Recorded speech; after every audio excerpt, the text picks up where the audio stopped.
Good evening, everybody. Good evening.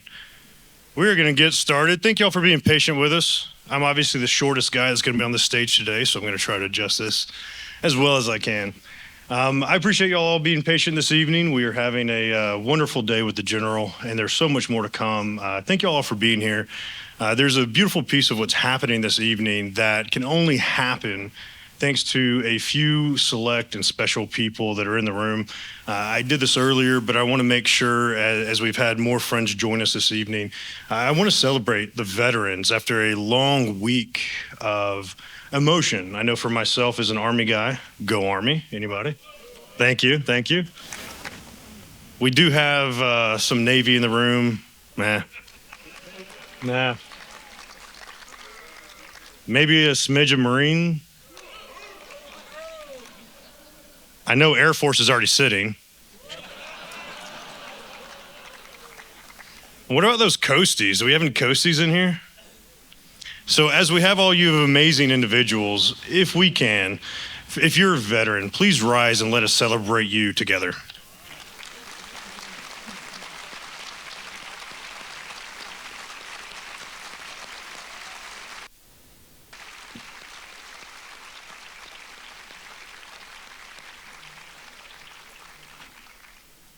So if you don't know me, my name is Zach Knight. I'm the founder of Advancing the Line for Veterans, also known as ATL Vets. We're an organization, a 501c, that focuses on creating new mission and purpose for veterans through entrepreneurship.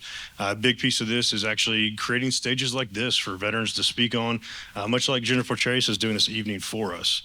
We truly believe that there are veterans that need their stories shared, but unfortunately, too many of us are unwilling to do so, a little bit nervous, or there are so many blocks there for us. And I think that we as a community can further that, where we can actually bring veterans on stage and let them share their stories of true impact, much like what you're going to hear from the General tonight. There are a few people that I have to give a very special thanks to because they made this capable, possible, and truly a room filled with amazing individuals like yourselves. The first organization I want to say thanks to is a little bit out of order because I'm going to introduce him next, but the CEO of this amazing location and a history center, as well as their staff. Can we please give them a huge round of applause?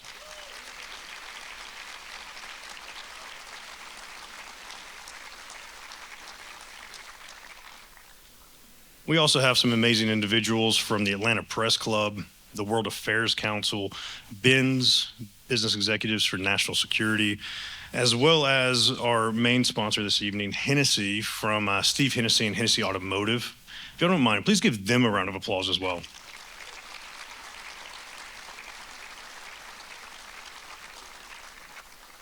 There's one other organization that I'm a part of that I want to make sure I highlight. There's a huge collaboration happening in Atlanta, and it's thanks to Vetlanta. While there is a similarity between ATL Vets and Vetlanta, I'm actually the marketing chair for Vetlanta.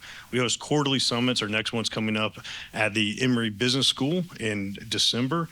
And the president of Vetlanta, as well as several board members, are here. If you would, please rise so we can applaud y'all as Vetlanta, and amazing things happening in Atlanta.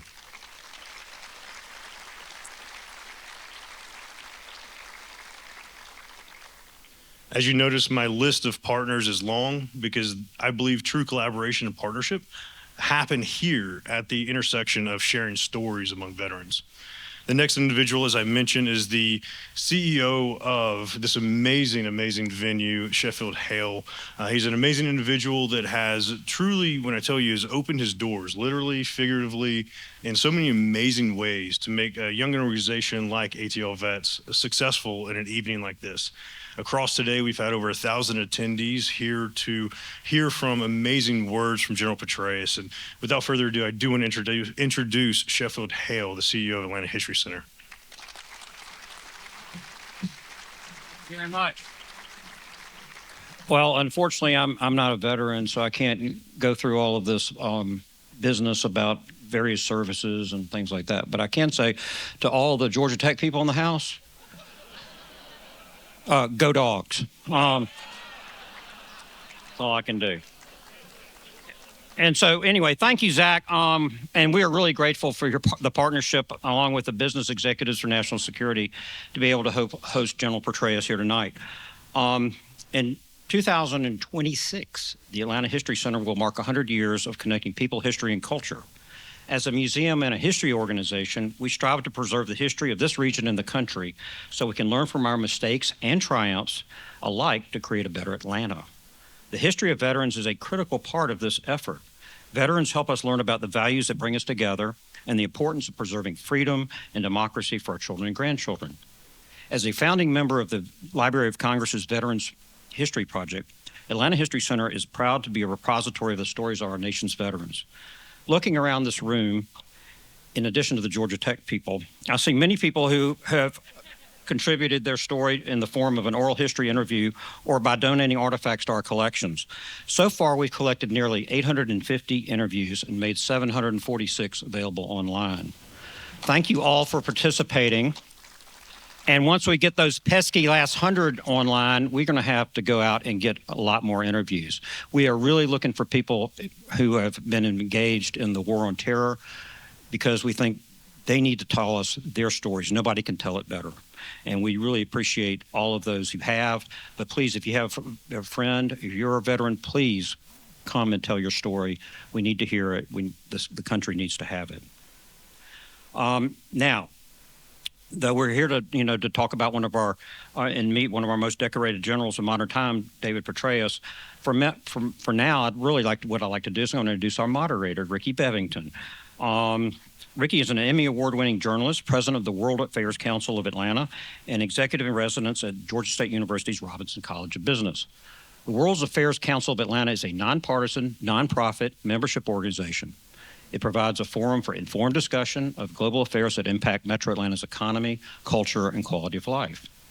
Prior to her current role, she spent 2 decades as a television and radio journalist, during which she's interviewed people ranging from Dolly Parton to Salman Rushdie to former President Jimmy Carter and now General Petraeus.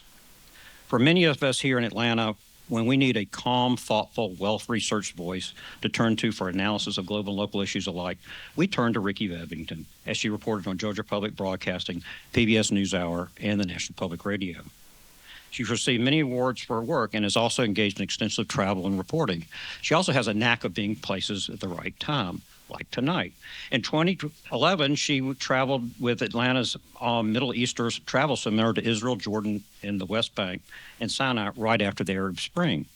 In 2019, she attended President Vladimir Zelensky's election night party in Kiev, Ukraine. So she's like Zelig. She just shows up at the right time. I'm so grateful for her to be here tonight to conduct this interview. Please join me in welcoming Ricky Bevington.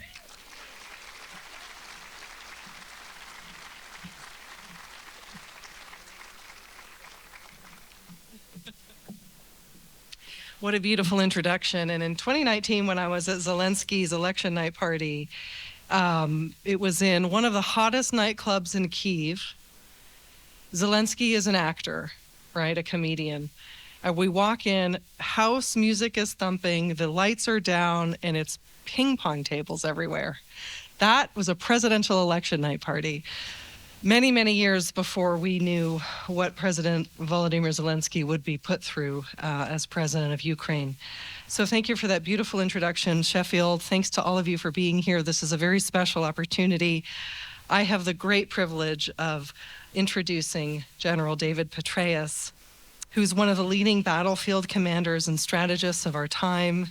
He served over 37 years in the U.S. military, culminating his career with 6 consecutive commands as a general officer, 5 of which were in combat, including command of the surge in Iraq, U.S. Central Command, and NATO U.S. forces in Afghanistan.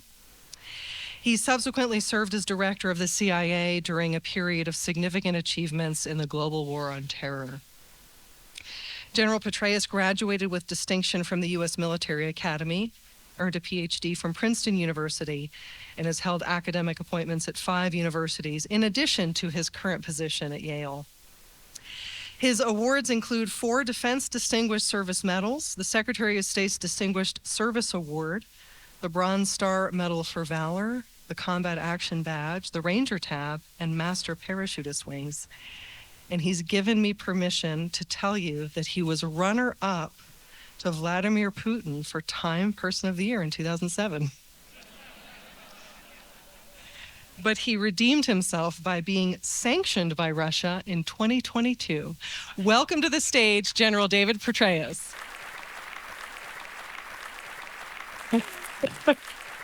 Thank you very much. Thanks for the kind introduction. Thanks, Zach, for all you did to pull this together. Thanks, Sheffield, for literally opening your doors. Thanks to all of you for being here. I must say that as I heard the rivalry between Georgia and Georgia Tech, it took me back a little bit to when I was a captain serving at Fort Stewart, Georgia, a few hours from here, of course, an hour or so from Savannah and Hinesville, Georgia. And I remember at that time, Vince Dooley was the coach of the Bulldogs. And there was this wonderful ad that my wife and I loved on television. It was actually Vince Dooley's wife. And she was selling hot dogs somehow, or there's some kind of thing. And she used to say, "You might think of them as Dooley's other dogs." This is still a source of humor in the Petraeus household, but it really is a pleasure to be here. Thanks for reminding me that, yes, Vladimir Putin beat me out for Time Man of the Year. I've never lived it down since then. But I guarantee you that he didn't throw out a pitch in the World Series game in uniform and flip a coin at the Super Bowl in uniform either.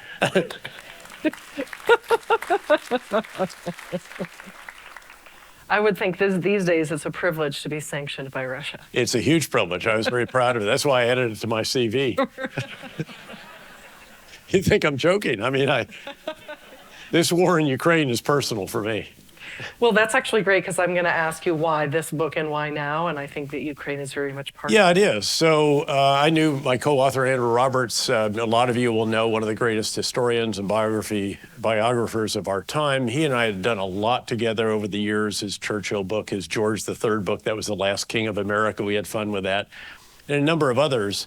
And he called me up after Russia invaded Ukraine, and he said, you know, we really need to have a military history context for what's going on in Ukraine, and it doesn't exist. And he said, I've done 20 books, or this will be the 20th book. I've never done one with a co-author, but would you be willing to do that? And the truth is, I've been looking for an opportunity to write about Iraq and Afghanistan, but not doing it in a tell-all memoir or something like that. My PhD dissertation was on Vietnam, and I was eager to go back and look at all that had transpired in the 25 or 30 years since then.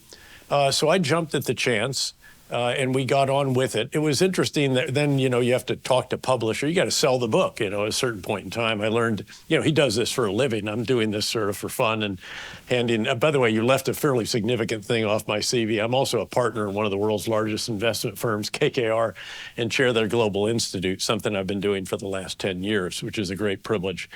But so anyway, we'd talk to the publishers, and finally one of them, HarperCollins, who actually ultimately bought the book, if you will, said, well, how do you intend to divvy up the writing for this thing? And he said, well, General Petraeus is going to write about the countries that he's invaded,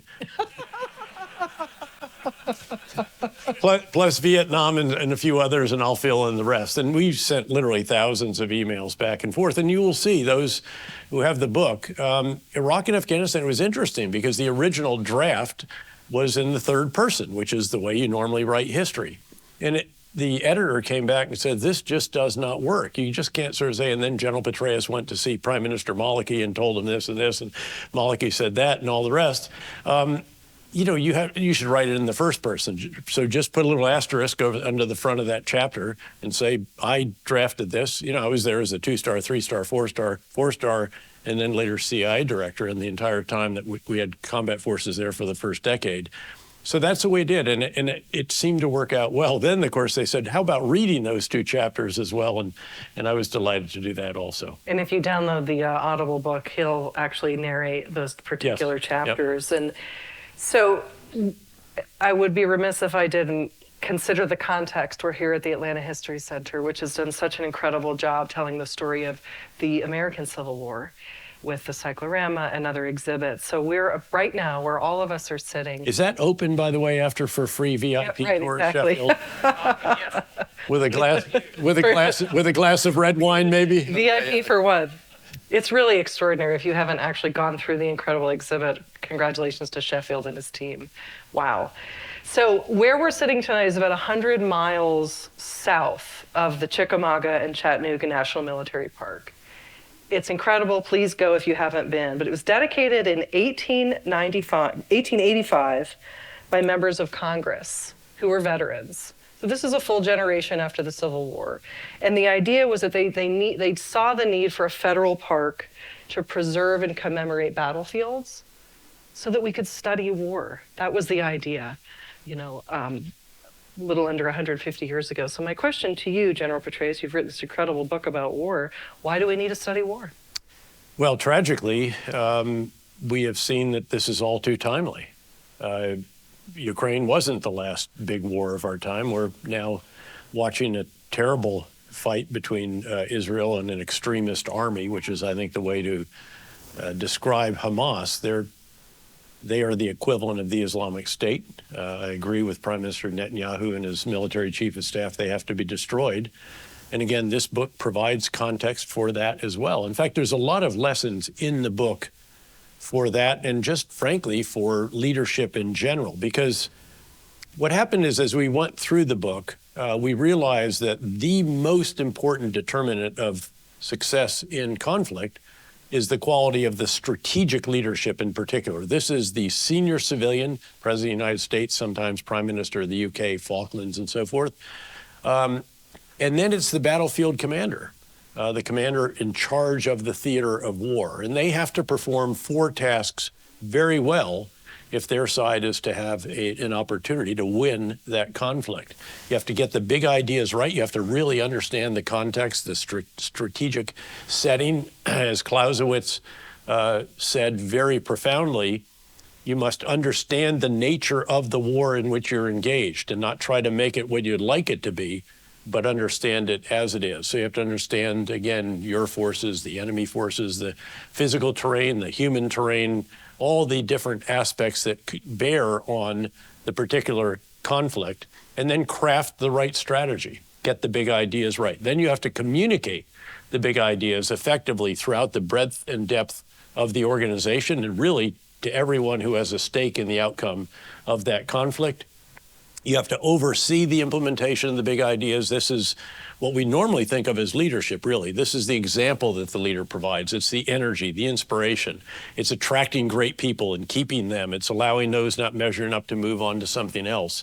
It's how the leader spends his time. And by the way, in this audience is the woman who oversaw my schedule, Mary Kohler, who ramrodded this schedule that we determined. I had a battle rhythm, we called it, and we did certain things every single day of the week, which included, by the way, her handing me a cup of coffee at 7:20 as I went into this sort of theater-like command center that we had for the morning update from 7:30 to 8:30 every single day of the week, again, for that particular tour, 19 and a half months of the surge in Iraq. How you spend your time is crucial.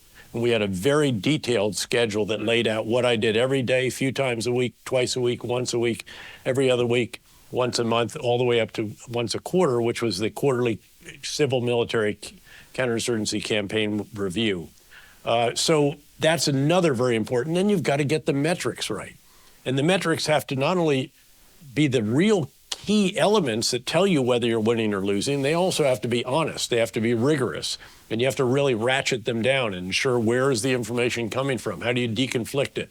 And all the rest of this. For the surge in Iraq, I requested and got a Rhodes Scholar, Lieutenant Colonel from the Air Force Academy, who came to Baghdad and helped us ratchet these numbers down, because I said, I'm going to present these at the 6-month mark in Congress, and I'm going to live and die on these numbers ever after that. And we did, and thankfully, of course, we were able to drive down the most important number of all, which was violence by nearly 90%, drove down civilian casualties very, very dramatically, our casualties, and all the rest of that. But contrast that with the body count in Vietnam, and 2 of my old mentors are here, by the way, General Kaufman and General Ellis.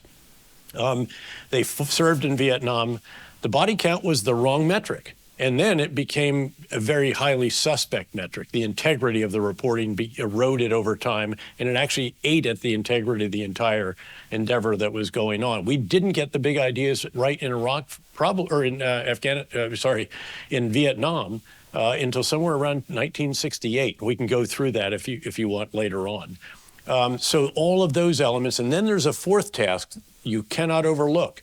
And that is you have to sit down, it's formal, it's on your battle rhythm, and you have various events, action-forcing mechanisms that require you to determine how you need to refine the big ideas, to change them, to augment them as the situation changes, so that you can do it again and again and again. This applies in the business world as well, as a wonderful example with Netflix of all things. Reed Hastings, one of the great strategic leaders of our time, up there with Jack Ma of Alibaba and Jeff Bezos of Amazon and so forth. He reinvented that organization 3 times after the original big idea, which is basically to put movies in the hands of customers without brick and mortar. And that's what they do. And of course, they basically put Blockbuster out of business a few years. Some of you will know that there's one still left in the continental United States, and that's in Big Bend, Oregon. You're right. It's a contrarian place. It refuses to let its Blockbuster die. And all of us can go there for feeling nostalgic for the opportunity to rent movies from brick and mortar, and it's a tourist attraction. But anyway, that's the first big idea. Then he notices that the context is changing. Broadband speeds are faster. So the new big idea is we're going to allow people to download movies. So that works that through. Third big idea is we're going to create our own content. This is the breakout moment for Netflix. $100 million on House of Cards alone, many of the other iconic series that we associate with that particular brand. And then the fourth big idea is we're going to make major motion pictures. And they go out and buy not 1, but 2 major studios, and they do so well, talk about a great metric, that they get more Academy Award nominations 3 years ago, I think it was, than any other major motion picture studio. So you can see how this works. There is one issue there. I talked to Reed Hastings, by the way, about this model. He has something that is very similar. I also noted, though, that I had issue where this movie where Brad Pitt played General Stan McChrystal, and I said, it just does not work. Brad Pitt's he's very wooden. He marches around like a little toy soldier. It doesn't capture Stan, has a sense of humor. And I said, besides, I just cannot believe that Brad Pitt didn't hold out to play me. But you get the idea. Strategic leadership is absolutely critical. And as you look at, again, any endeavor in life, really, but it's especially important if you're at the very top. All leaders, by the way, perform these 4 tasks, but it's only the ones at the very top that make the really big decisions about the big ideas. Everyone else is working within the intent of that commander at the top, as I was privileged to do when, in fact, General Ellis was the 4-star Forces Command, and I was one of his 2-star division commanders. There are many executives in the audience, so while we're talking about the parallels between running a military in a war and running a large operation, it sounds like what you're saying is being adaptable and obviously being able to innovate according to new data and information. Very much so. So the title of the book, Conflict, the Evolution of Warfare from 1945 to Ukraine. So very broadly, how has war evolved since 1945? Specifically, which wars pushed the evolutionary process forward most significantly? Well, it's which ones did and which ones didn't, in a way. I mean, but, you know, how do you have evolution in warfare? Well, you have evolution in tactics, strategy, technology, hardware, all of that. And the question is, can, again, particularly the strategic commander on the battlefield recognize, again, what is the nature of the war? How has war evolved? We've seen it where a number of the wars about which we write were essentially counterinsurgency campaigns. Not that the strategic leaders always understood that quite as well as they might have, including both the French and then the Americans in Vietnam. And then you have the advent of technology that really transforms it. You know, when I was privileged to command in Iraq and Afghanistan, we were just getting in these drone fleets. These transform how you fight. All of a sudden, you know, it's the drone that can be up over it that helps you find the enemy. And then it's precision munitions. That was another big breakthrough. But we've evolved from an era, you know, back, in fact, when I was the brigade operations officer for then Colonel Ellis in Schweinfurt, Germany, we had an old adage. It was titled, you know, what can be seen can be hit, what can be hit can be killed. The truth is we actually couldn't see all that well. We were trying to have depth in the battlefield, but we really had nothing like what we had now. And even if we could see it some beyond the forward edge of the battle, you couldn't hit something moving all that effectively. Nowadays, you can see everything. Intelligence, surveillance, and reconnaissance is unparalleled, and you can hit just about everything that's out there as well. If you think of an Indo-Pacific theater, if it's above the surface, you can see it, you can find it, and you can hit it. And increasingly, it will be hit with hypersonic that maneuvers right at the last minute, so it's even hard to defend against. So you can see how this is evolving. But then you have these very curious situations, if you will. Ukraine, where the great Washington Post columnist Max Boot has characterized as the war where all quiet on the Western Front meets Blade Runner. Think about it. You have World War I-like trenches down in the south, miles deep minefields, lots of artillery, barbed wire, all of this. Again, very reminiscent of the front lines in World War I, except Blade Runner, you got drones right over top of the minefield. So it's even tougher to get through these minefields and you have accurate fire in a way that wasn't present before. And you have sensor to shooter links, digital links, and you can immediately put it on the guns, et cetera. And then you see actually the same tanks that we were using back in the day in Schweinfurt, M1 Abrams tanks. The Germans had Leopards. Those are the tanks we're providing. Yeah, their product improved and so forth, but still roughly the same systems. And on the Russian side, it's the same systems we were faced off there, T-62s, 64s, 72s, some 80s, and some T-90s, although nowhere near as much modern systems as Russia advertised. So it's almost a hybrid war. And you see what the Ukrainians have done with their own technology, creating maritime drones that are so effective that they've essentially forced the Russian Black Sea Fleet largely to withdraw from their most important port in the Crimean Peninsula, the port of Sevastopol, and they've had to move it to a greater range, and now the Ukrainians are actually following them to the next one. So warfare, again, is constantly evolving, particularly if you're losing. It gives you an impetus to get it right, such as, frankly, where we were before we conducted the surge in Iraq. But it goes in fits and starts.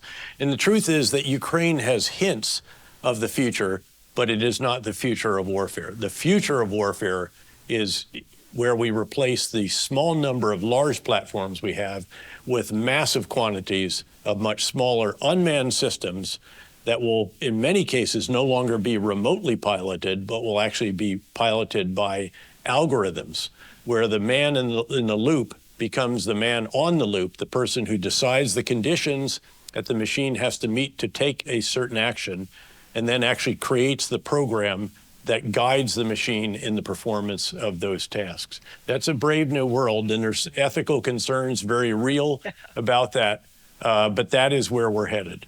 Well, to have an algorithm decide, well, we'll get to the future of war. Welcome to the brave new world. And we're going to talk about Ukraine as well as the two very hot wars right now in Ukraine and in Gaza. But let's go to the two countries that you did invade, per your co-author's terms. I really didn't invade Afghanistan. I was a little later. Sorry, I was trying to, but Iraq, echo what you said. Yeah. You write that the surge in Iraq that mattered most was not the surge of forces. What did you mean by that? Well, the surge of forces was hugely important. And this was a very courageous decision by President George W. Bush, whose senior military were not particularly enthusiastic about committing more forces to a war that they felt we were losing. Keep in mind that the situation had eroded very, very seriously during the course of 2006 after a particularly pernicious and horrible bombing by Al-Qaeda, a Sunni extremist organization, of a Shia shrine, third or fourth holiest Shia shrine in Iraq, that was in a Sunni area. So there was a sacred responsibility for the Sunni to preserve that shrine. Al-Qaeda gets through that. They do enormous damage to it, and it sets off a cycle of sectarian violence between Sunni and Shia that by the end of the year is a full-blown civil war in many parts of the country. So the president decides he's not going to continue to withdraw. He's going to provide additional forces. One of the service chiefs actually said, we're afraid this could break our service. The president said, I'll tell you what will break a service, and that's losing a war. And he was right, and it was an incredibly courageous decision. He selected a new commander, a new ambassador, a new Secretary of Defense, and then empowered the commander and the ambassador. And the surge that mattered most was the surge of ideas. It was the change of big ideas. People talk a lot about change management. You can't change any more than 180 degrees, which is literally what we did. We had been pulling out of the neighborhoods, consolidating our forces on big bases to go home and handing off to the Iraqi security forces. And we realized that that strategy, which had been valid up until early 2006, had been invalidated by the violence. And we needed to completely reverse it. We had to go back into the neighborhood. So the biggest of the big ideas was secure and serve the people. We can only do that by living with them and taking back control from the Iraqi security forces. By the way, the prime minister of Iraq did not want that to happen. We had a very serious issue in day 3 where the National Security Advisor of Iraq called me in and said, General, I have a series of demands. This is what the prime minister intends to do. I knew the National Security Advisor well because I'd worked with him closely as a 3-star when I was there. I'd helped write, actually did write most of the national security strategy for Iraq. And these were all the exact opposite of what we intended to do. And this is a big moment. I mean, this is literally an all-in moment on day 3 where I said, National Security Advisor, Doctor, if that's what the Prime Minister truly intends to do, I'd appreciate him telling that to President Bush tomorrow in the normal scheduled video conference, which I'll attend for the first time together with the ambassador. But he should know that if he chooses to do that, he's going to do it without me, because I'm going to be on the next plane to Washington, and I intend to take the policy with me. Now, needless to say, I did not sleep real well that night.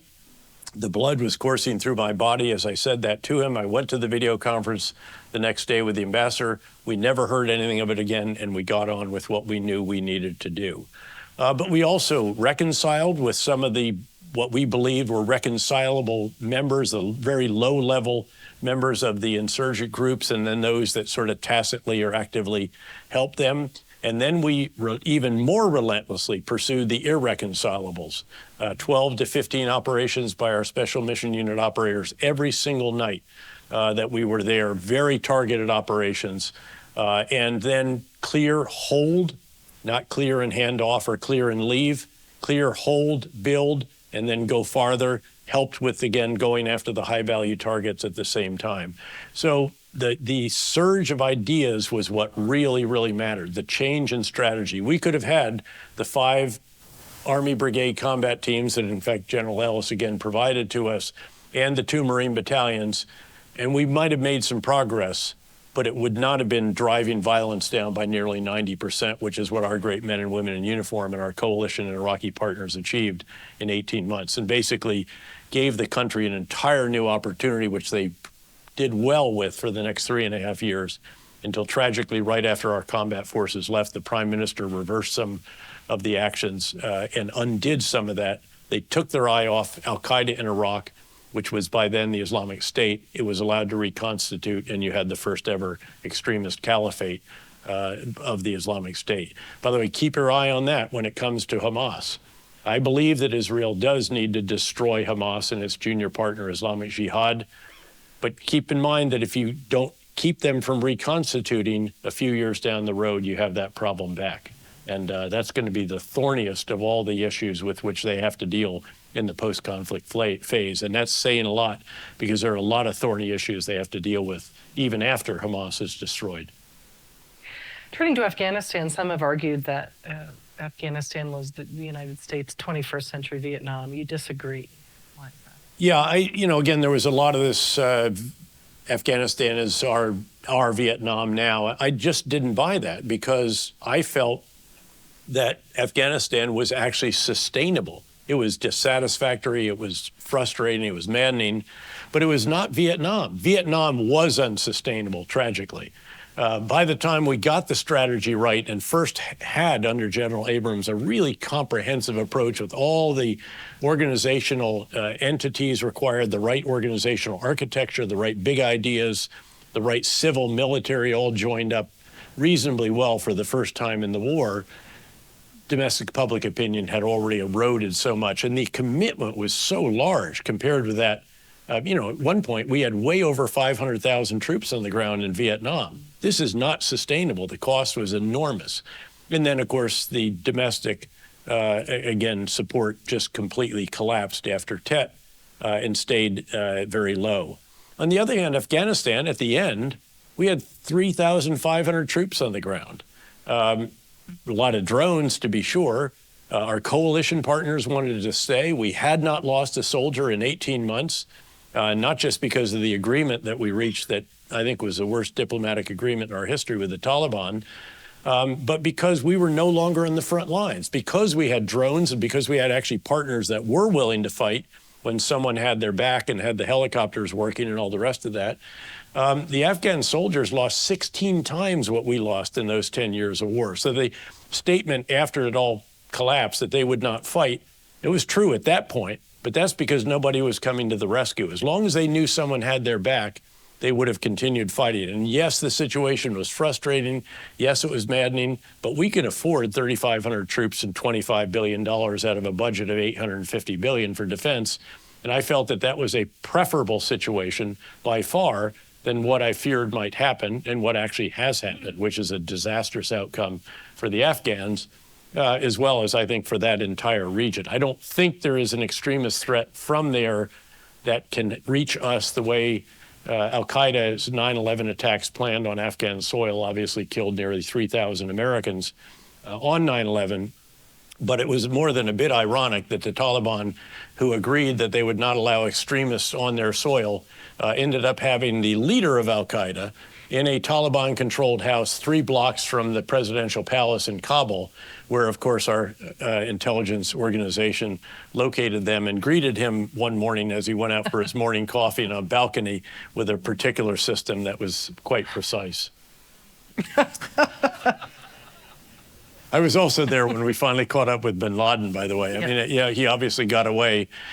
You know, the problem with Afghanistan was that we didn't get the inputs right for 9 years. We had a brilliant initial campaign. Special forces on horseback, CIA officers with footlockers of money, warlords with tribal fighters that could force the Taliban to mass. And then we clobbered them with air power, shattered them. The remnants retreated into Pakistan. And then we eliminated the Al-Qaeda sanctuary. Yeah, so Osama bin Laden did get away that time. But then we took our focus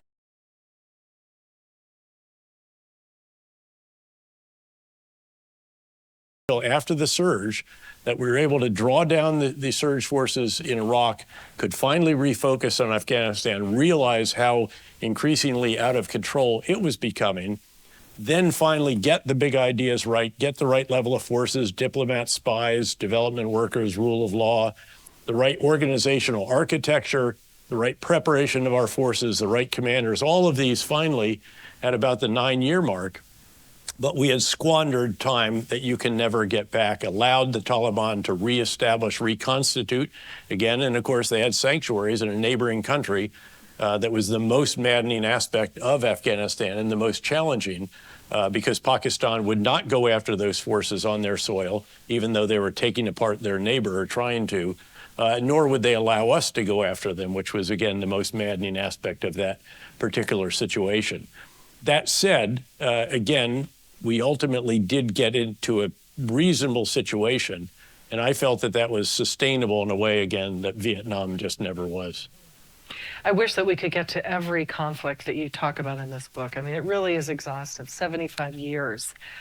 Everything from Gibraltar to the Falklands, and of course the biggies, Vietnam, Afghanistan, Iraq, Ukraine. You mentioned the diplomatic agreement with the Taliban, which you just said was a terrible idea. Let's pause for a moment and talk about the role of diplomacy and diplomats. I now run the World Affairs Council of Atlanta. So this is a world that I now work in. And I really do understand what American diplomacy does to deter conflict, to ensure our private sector interests, obviously our government interests, our economic interests. We're in a position right now where our diplomats are not being confirmed by Congress. This is a very real issue for American citizens. You work very closely with diplomats. What can diplomats do for the U.S. military that is so essential in your experience? All the stuff that the military can't do. I remember, in fact, I remember I used to be asked by the Secretary of State, when I was a 4-star to come back to Washington, no kidding, and to testify before the Appropriations Subcommittee on whatever it was, foreign relations and the things that get the State Department and U.S. Agency for International Development money.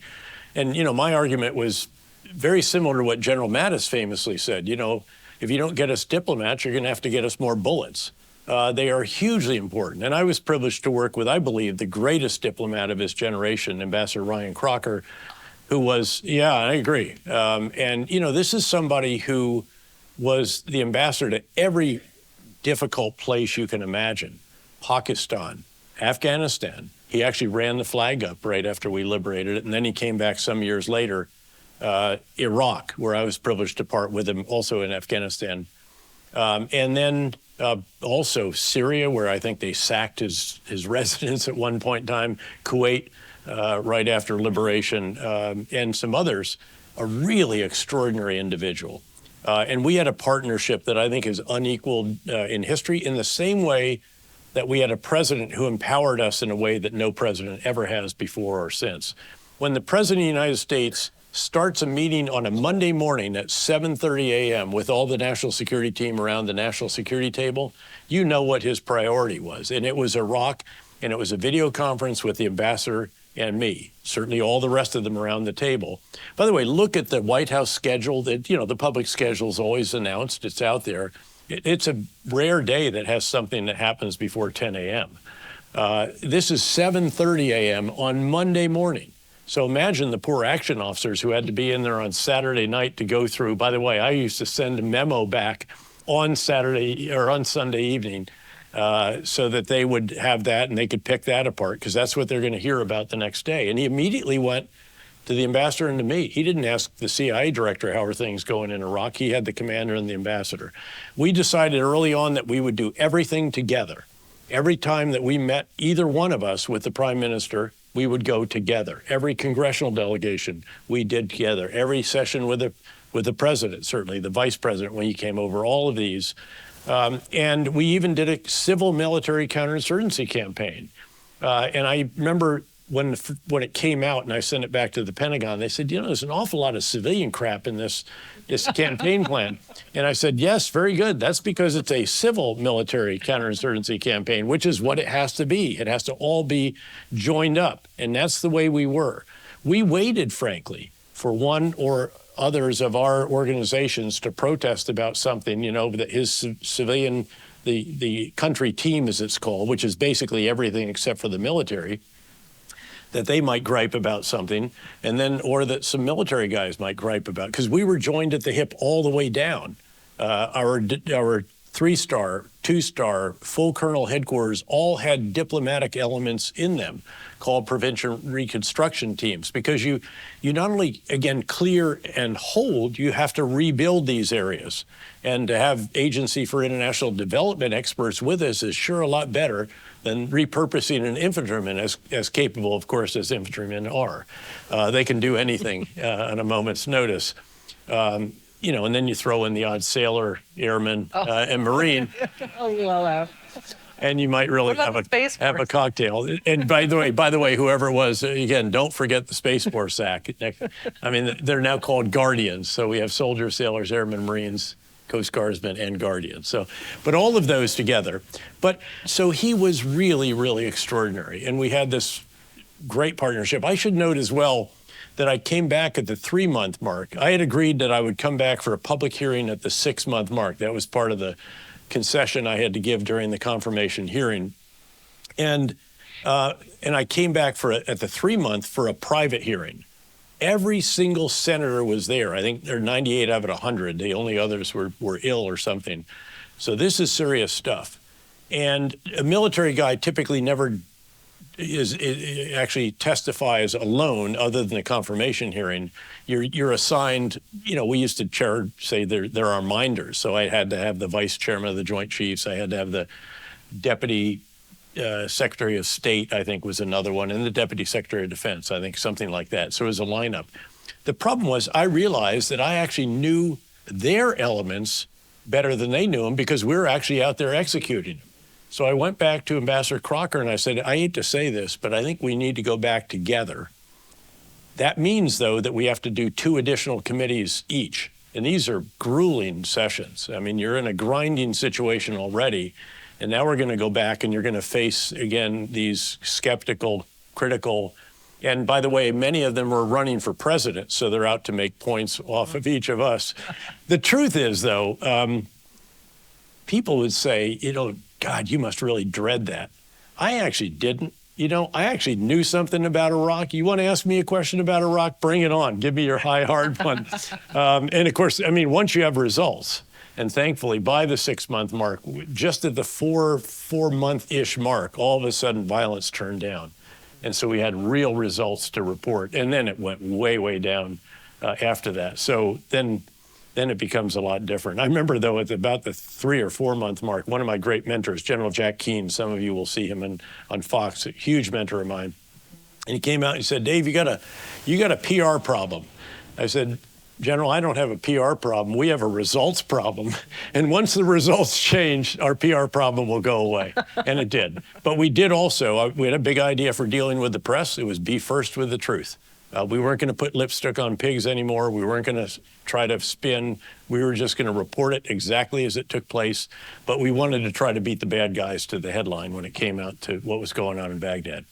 Well, speaking of actually publishing the truth, you talk about the beginning of Russia's invasion of Ukraine in February 2022 and before, that part of the strategy was for the U.S. and allies to actually tell everybody what was happening. Yeah, it's really quite dramatic. Extraordinary. Yes, I think it's unprecedented to have a situation in which you have essentially finished intelligent products, which were all showing that Russia was mobilizing for an invasion of Ukraine and was going to invade. And then you launder that, if you will, into publicly releasable information without exposing sources and methods. That's not that easy. And yet they did a brilliant job with that. I don't think this has ever been done before on that, certainly in that scale over a period of time. And it proved to be exactly right, which then gets a great deal of credibility for what you say after that. So I thought that was a very impressive development and a unique development. And I think we'll see it in the future a fair amount as well. Well, you've called the war in Ukraine the first open source war. Yeah. What is it? But you've also now said that what we're seeing in Ukraine is not the future of war. So what's new in Ukraine? The open source war really gets at the idea that this is the most transparent war we've ever had. Never before has there been a war in which every person on the battlefield has a smartphone, access to the internet, and the ability to upload images, videos, and so forth to social media sites. Even during Iraq, a decade earlier or so, when we were doing media monitoring, we were basically monitoring TV channels, print media still, radio channels, and we had people listening to all of these, nonstop. There were teams doing this because you have to respond. This is like a political campaign. But now, of course, how do you monitor all these different social media sites, much less all the little websites into which people, bury themselves and so forth, that can be quite stovepiped. So the challenge is much greater, but there is an availability of open source intelligence, as it's called, that is really quite extraordinary. And if you are an assiduous researcher, if you can mine all this stuff, and then there are even actually, so in fact, one is called data miner. It's a data aggregator that scours the World Wide Web and then sends you stuff that is of interest to you, and it's very real time. So you put all that together, and then I'm on the board of an organization called Institute for the Study of War. If you look at whose maps CNN, all the major networks use, they're the ones that do those maps. And they put it all together based on open source, and it's really quite extraordinary what you can do with that now. Whereas in the past, you were much, much more dependent on classified sources and methods. Now you have to merge that with what you can get in open source. And your book has just incredible stories about using, Russian troops using Ukrainian cell phone towers, chatting about what they're doing and where they are, and Ukrainians are listening because they're their cell phone towers, meeting open source work. Can you give us just another great example? What really is striking is how unmodern certain aspects of the Russian forces have been. They had a much touted modernization program. It would roll through Red Square every year. It looked great. A lot of it was Potemkin. They had a handful of this, a handful of that. But when it came to their real command and control networks, for example, to give us what you should have for tactical command and control, you don't want to broadcast too far, so we use FM. You want to have it frequency hop so the enemy can't lock in on it and jam it. And you want to have it secure, encrypted as well. So even if they can't understand what's being said. The Russians use HF, broadcast very widely. Anybody can pick it up with a police scanner. It's in the clear, it's not encrypted, and it's single channel. And so the Ukrainian civilians sit there at home with their police scanner and they listen. If the Russians are criticizing their officers, they'll record it and then upload it on social media. On the other hand, if it's serious stuff, then they listen for a while, glean the intelligence, and then they just transmit on top of it and they jam it. So then the Russian soldiers started using their cell phones. Well, again, as you said, they bounce off a cell tower and you can monitor that. Then they decided let's not even let them use the cell tower, so they deny whatever area code, if you will, equivalent of Russian cell phones, so they can no longer communicate on the Ukrainian grid. So then the Russians start stealing Ukrainian cell phones. So then the Ukrainians use Find My iPhone, and this is just, it's just unbelievable. And that's where the drone drops. Yeah, and then you have Zelensky, who's this extraordinarily gifted, as you noted, Churchill with an iPhone or something like this. But by the way, think of the quality of strategic leadership. You have a wonderful compare and contrast between Zelensky and Putin. Zelensky's first, by the way, to be fair, and as you noted, Zelensky was an actor. He was a comedian who played the president so well that he gets elected president. He's elected on a reformist campaign. He actually doesn't do all that spectacularly well the first 2 and a third years. And then Russia attacks. What's his first big idea? I don't want to ride, I want ammunition. Second, I'm going to stay in Kyiv. My family's going to stay in Kyiv. We're going to defend Kyiv to the death, and all males are going to stay in Ukraine, and we're going to mobilize the entire country. This is our war of independence. So in a lot of pretty powerful big ideas, his communication skills, again, given his acting background and all that, have been truly Churchillian. With very differentiated, meaningful messages for the UK Parliament, our Congress, the first individual wartime commander-in-chief, in fact, to address both houses of our Congress since Churchill did it, actually. And then his example, think of this. He takes a suit off on the first day, puts on a OD sweatshirt. He's worn it ever since, variations on that from time to time. Inspirational. Great example. He's at the front lines at Bakhmut. He's down in Zaporizhia. Where is Putin? Putin's at the end of a long marble table with the minions down there so far that, they almost have to have a microphone to be heard. So really, really quite impressive strategic leadership from Zelensky. Yes, it's not over. And this is an uncertain situation. And Russia still occupies 18% of Ukrainian soil, to be sure. I believe this is as right versus wrong as it gets. I believe that NATO security doesn't end at the NATO borders anymore. It ends at the Ukraine-Russia border. Ukraine is fighting our enemy.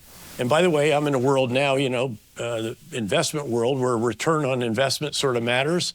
Think of the return on the investment we've gotten. We've put $44 billion into security assistance to Ukraine. Europeans have pledged a little bit more than that.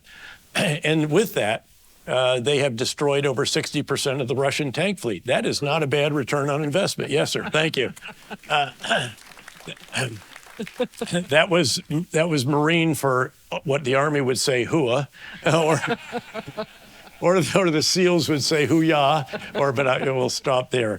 So then you contrast that with Putin, who completely underestimates the Ukrainian response and our response, by the way, probably because we didn't have the strategic patience to stay in Afghanistan, and then the way that withdrawal was conducted. Remember, President Xi seized on that and said, see, can't count on the Americans. And look at how it went. They're a great power in decline. What another message in the book is what happens in one part of the world reverberates in other parts of the world. In fact, I was in Southeast Asia. I was in a country and meeting with the prime minister when the red line in Syria turned out not to be a red line. And he said, you know what, General? That has repercussions out here. And at some point, we might want to get to the Indo-Pacific when it comes to deterrence and this kind of thing. Well, then let's talk about deterrence. You argue repeatedly about deterrence. This is obviously coming from a general, so consider the source. But I'd like for you to expand on that. You argue repeatedly the Hey, cost come on! of- I argued for more State Department spending, not You just love more defense spending. I love that. I That's love right. that. You say deterrence is a fraction of the cost Exactly. of the conflict when it comes. Yep.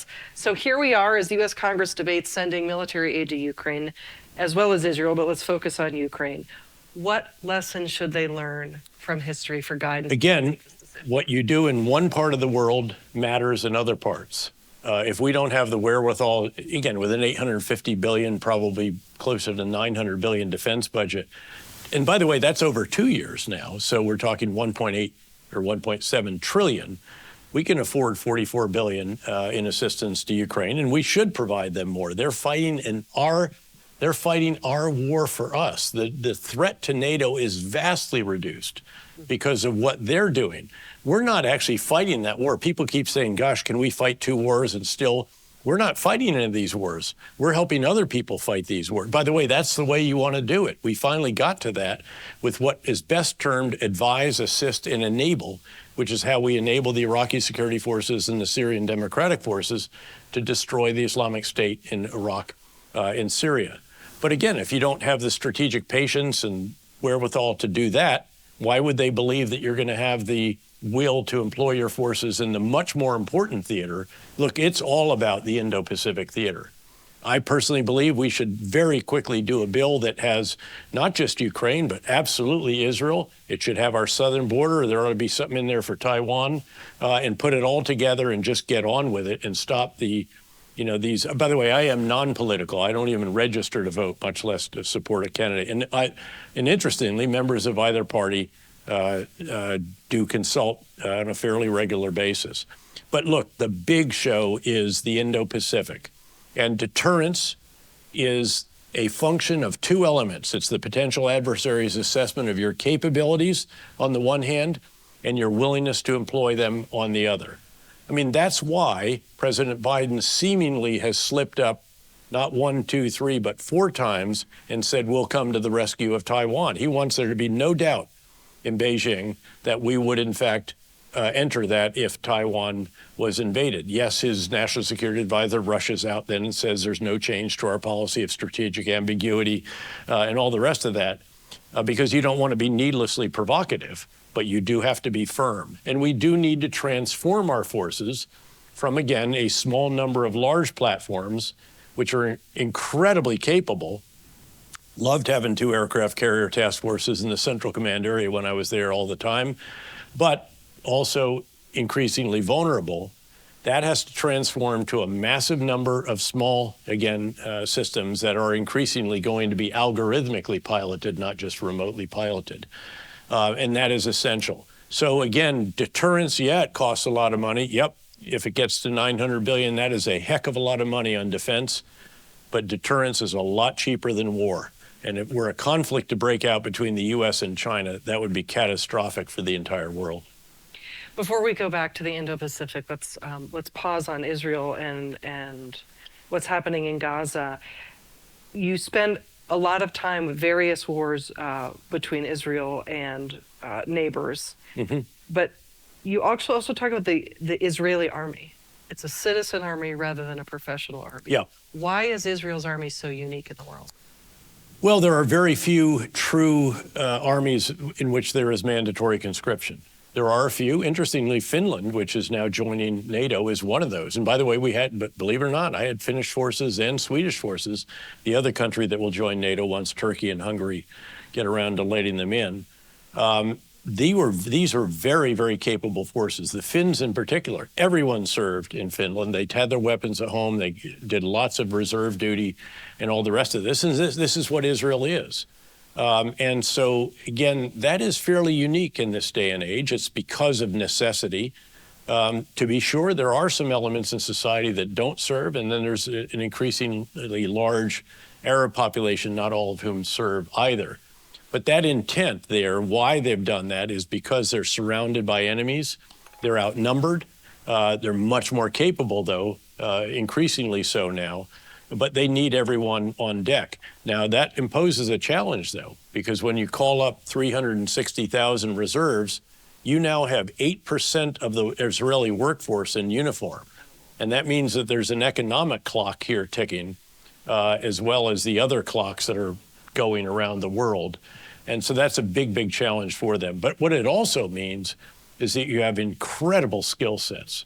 So, I know the individual, when I was the CI director, it's publicly known that we work very closely with the NSA version of Israel called Unit 8200, incredibly skilled cyber experts, also obviously with Mossad, Shin Bet, and then on our side, NSA. And we all work together, allegedly, according to a New York Times reporter. We did certain things with Stuxnet and the nuclear program and some other things about which I can't comment. But these individuals are incredibly skilled. They then go out, and they're a reason why Israel is known as Startup Nation, which is that it has all these extraordinary startups. Many of them, again, are all tech-related, cyber-related. Look, they go to war, all these people go back in. There's an individual, he's a venture capitalist. I've done work with him. Team 8, it's called. He basically brings the best and brightest out of 8200. They attack a problem. They create about 3 new companies a year. They're extraordinary. He's back. He's the deputy commander of that unit, which he commanded actually when he was younger. So you have unbelievable skill sets, but you also have a huge amount of the workforce that is now in uniform. And that is, over time, is not sustainable. So that is yet another one of the pressures with which they have to deal. In addition to, obviously, I think this is the most fiendishly difficult context that anyone has faced, really, in that period that we cover from 1945. We had a lot of tough urban battles, especially during the surge in Iraq. We cleared Ramadi, 300,000, 400,000, Fallujah, 300,000. We then finally did it the final time during the surge because we didn't let it go. We cleared and we held and we rebuilt and we very gradually transitioned. Mosul, over 1 million people, to Crete, Baghdad, Sadr City, all these others. This is vastly more challenging.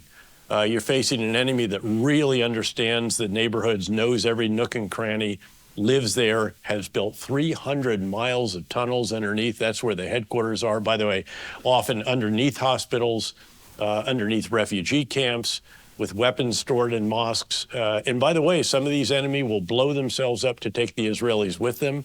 So that means that anybody who wears bulky clothing or is driving in a vehicle and doesn't observe your direction, you may end up having to shoot them. That's an incredibly pernicious threat. And to destroy Hamas, you have to clear every building, every floor, every room, every cellar, every tunnel, and you then have to hold it. Because as the veterans in here know, if you clear and go on to the next one, clear and leave, it's called, the enemy's going to backfill behind you, and you're going to end up fighting 360 degrees. So it has to be very sequential, deliberate, progressive as you go through this, and you have to hold it. So it consumes soldiers, not just in the fighting, but in the actual security of what it is that you have cleared. And you can't leave small numbers because they'll get swarmed and they'll end up as hostages to add to the 240 that are still probably underneath in tunnels and being used by an enemy who does not in the least care about civilian losses and uses civilians as human shields along with the hostages. I just can't imagine a more challenging situation than what they face. But I do agree with them that they have to destroy Hamas. They have to take down the political wing.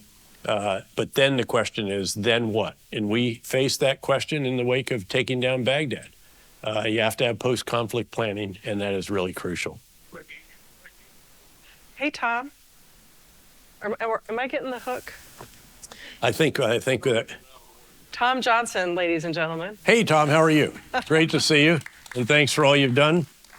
I knew this guy all the way back when I think I was a young major or lieutenant colonel, hustling bags for the chief of staff of the Army.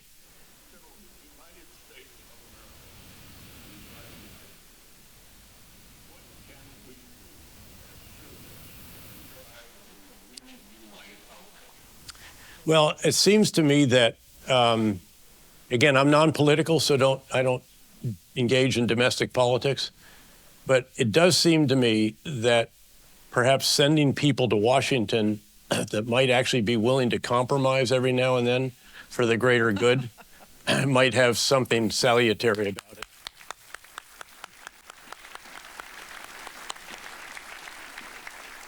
But with that, Tom, actually, seriously, thanks for all you've done for our country, especially for this particular metropolitan area and the great organization that you built here. Thank you.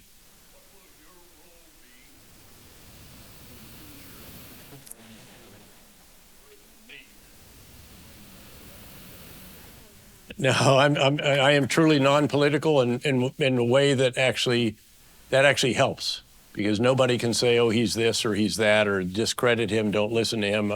Again, I stopped voting for a reason when I was promoted to 2 stars. I thought I was inspired by the example of General Marshall. I was no General Marshall, but General Marshall specifically did not participate in politics, and it meant that neither FDR nor his critics or others could go after him over those issues. And I've tried to stay that way ever since. I've been awfully tempted once or twice by the prospects that were on the ballots, but I've stayed out of that, and I intend to stay out of it, Tom, with thanks, though. Why don't we wrap up by asking a future pointed question, which is on many of our minds, especially those who study geopolitics. Is Taiwan the next major new war? Not if we get deterrence right. Again, we have agency here. This is one of the key messages, and that is that we have to ensure that there is no question about our will. Again, you should be firm, not needlessly provocative. I'm pleased that the president is sitting down with President Xi this week in San Francisco and can try to get a floor under the relationship. I'd like to see this relationship be as mutually beneficial as is absolutely possible. But look, I'm a former CIA director. You have to deal with the world the way it is, not the way you would like it to be. And right now, the severe competition is a description of the relationship by our national security advisor. And I think that's accurate. What we have to do is make sure it never erupts into actual confrontation. The way you do that is by ensuring that the elements of deterrence are rock solid. General David Petraeus.